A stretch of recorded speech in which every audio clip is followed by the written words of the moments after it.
ओम शांती। आजची मुरली आहे 12/4/2025।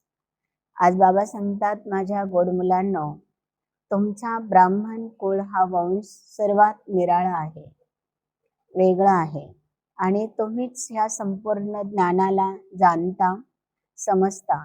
ज्ञान आणि विज्ञान काय आहे याला तुम्हीच खूप जवळून परखू शकता। बाबा प्रश्न विचारतात, कोणता असा सहज पुरुषार्थ आहे ज्यापासून तुमची बुद्धी सर्व बाह्य गोष्टींपासून हटून जाते? तर बाबा सांगतात, फक्त तुम्ही आत्मिक उन्नतीचाच धंदा करा, आत्मिक सेवा कराल तेवढी बुद्धी तुमची अन्य म्हणजे बाह्य गोष्टींपासून उपराम होईल। परंतु बाबा सांगतात की आत्मा उन्नती बरोबर तुम्ही जी तुमची रचना तयार केलेली आहे तर त्या रचनेची देखील तुम्ही पालना करा। आजचं गीत आहे, जो पिया के साथ है उनके लिए ज्ञान की बरसात है। पिया म्हणजे बाबा, आणि जो ज्ञान सागर बाबा आहे त्याच्याबरोबर ज्याची प्रीत बुद्धी जुटलेली आहे त्याच्यासाठी रोजच ही ज्ञानाची वर्षा आहे। बाबा पुढे सांगतात की विज्ञान म्हणजे आत्म अभिमानी अवस्था। जसं कोणत्याही विज्ञानाच्या माध्यमातून जगामध्ये संशोधन केले जातात आणि त्या संशोधनाच्या माध्यमातूनच काहीतरी नवीन टेक्नॉलॉजी येत असते। तसं बाबा सांगतात की तुम्हाला आत्म अभिमानी होऊन ह्या जगाच्या, ह्या दुनियाच्या पलीकडे जाण्याचा तुम्हाला अभ्यास करायचा आहे। जितके जितके तुम्ही आत्म अभिमानी व्हाल तेवढे तेवढे तुम्ही ह्या देहाच्या दुनियापासून उपराम होऊ शकाल, आणि जी उपराम अवस्था आहे तीच आपला शेवटचा पुरुषार्थाचा एम ऑब्जेक्ट आहे।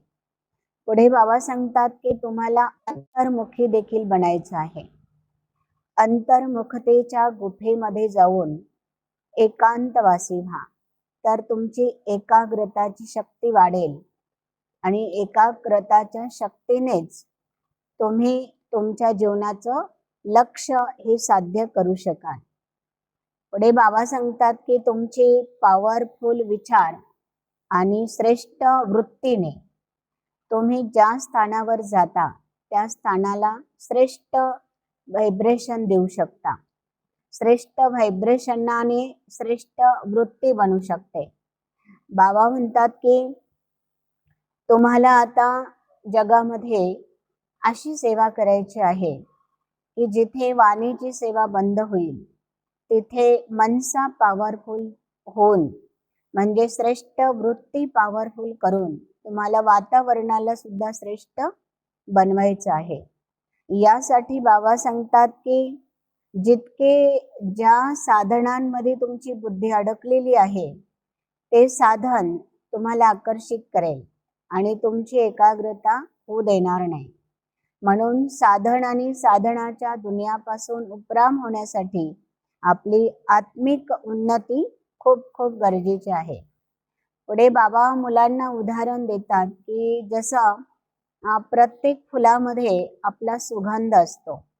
जसं गुलाब आहे, जाई आहे, निशिगंधा आहे, चंपा आहे, अशा प्रत्येक फुलांमध्ये जशी आपली सुगंध आहे तसं बाबा सांगतात की तुम्ही तुमच्या श्रेष्ठ वृत्तीने, श्रेष्ठ स्मृतीने तुम्ही जिथे जाल किंवा तुम्ही तुमच्या स्थानावरती वेगवेगळी खुशबू तुम्हाला पसरवायची आहे।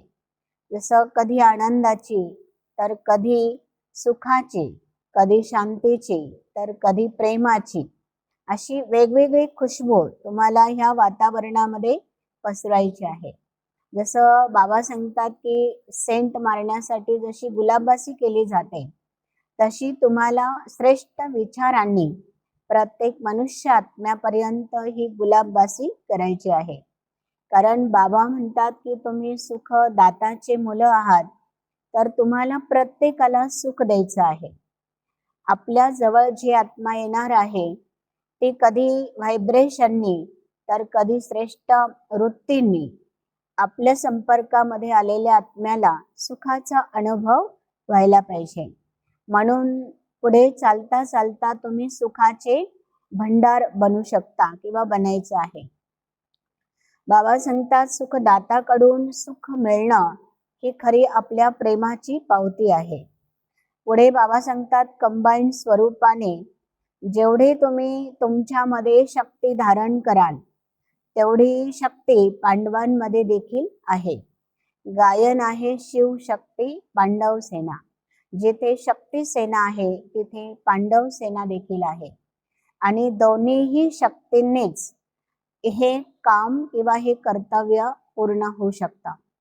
आपल्यालाही हे कर्तव्य पार करण्यासाठी ह्या जबाबदारीचा ताज आपल्या दोन्हीही शक्तींना उठवायचा आहे. म्हणजे जेवढ्या शक्ती काम करतात तेवढं पांडवांना देखील कर्तव्य पूर्ण करायचं आहे. ओम शांती.